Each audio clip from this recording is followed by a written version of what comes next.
Howdy everyone, it's me once again, the one and only Killer Dan.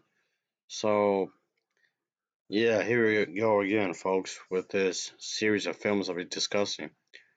And yes, is another prequel type of thing, kind of thing going on. I guess it's a prequel to a prequel, I guess to be more specific. Yeah, that's not confusing.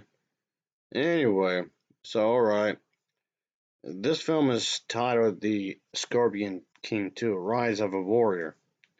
I don't know why they put a 2 on there because, like I said, it's a prequel to a prequel anyway.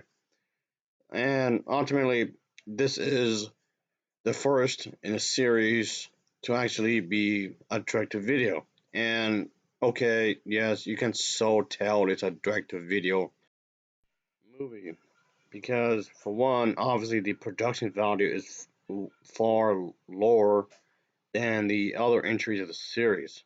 So there you go. For those who don't know, there you go, I reckon.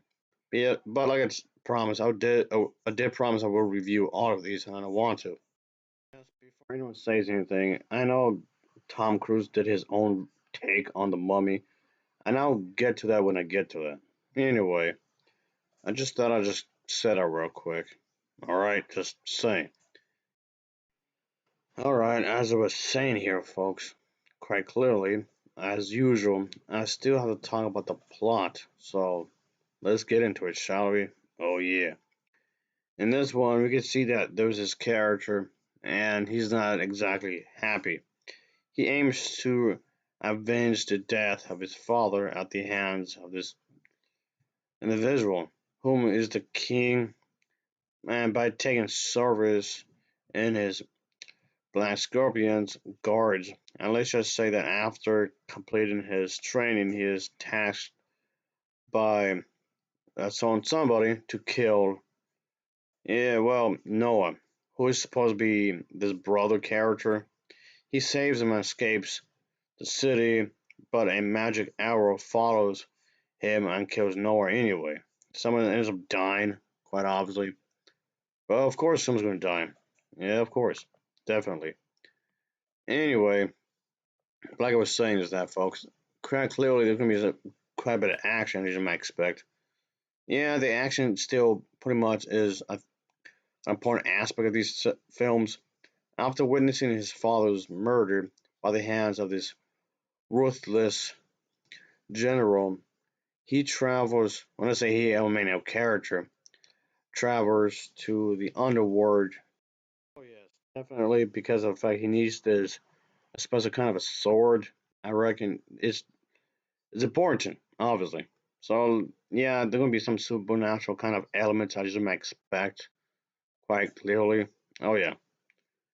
Anywho, that's pretty much what this is about. And yes, it's going to be taking place in ancient times, as you might expect, quite obviously. But anyway, yeah, our main character Pumas grew up as the proud son of this individual who is this captain in the world renowned army. Okay, more of a military, really, to be be specific, this military corps of the Black Scorpions, the first rate bodyguards, most of which are sent out to do their thing, of course. But anyway, like I was saying, there's some crazy stuff that's going on, obviously. Anyway, ultimately, what kind of say is that it's it's something to watch, I guess. I mean, it's something to watch.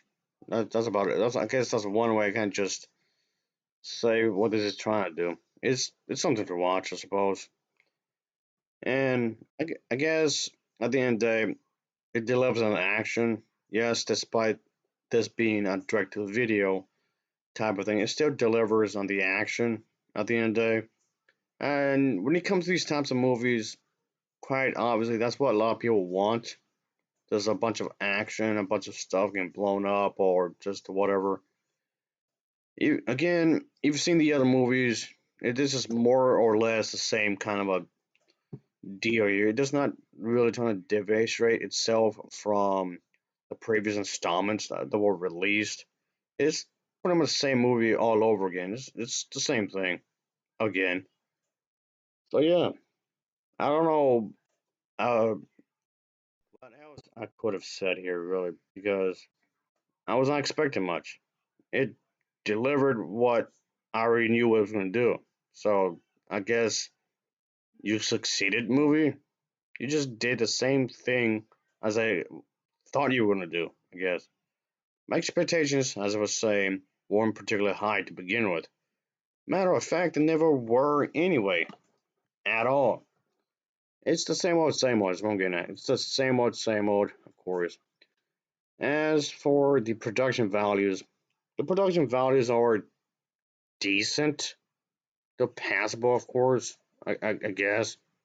I've seen other movies that did far worse that was produced here, so I guess that's something. And I mean, okay, I know I'm just getting trying to get some. It's like getting breadcrumbs. Just that's about it. That's one way. So I guess I'm just trying to get some breadcrumbs. I guess that's about it. What I'm trying to say when it comes to compliments for this movie, I suppose. The pacing does its job, I suppose. There's nothing I felt like it dragged on too much. It just got to the point, really. It's very straightforward in storytelling, really.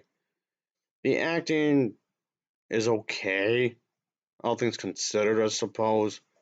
Again, of course, the acting doesn't do anything to blow my mind or anything. Of course, it's just serviceable for what it's worth.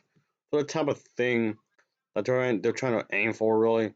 I guess that's all I can really say about that, I reckon. So, yeah, it's whatever. That's all I can really say. That it's meh, whatever.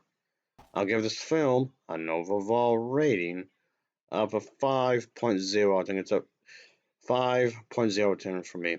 So as always, thanks for watching and take care. Till next time, see ya. Leah.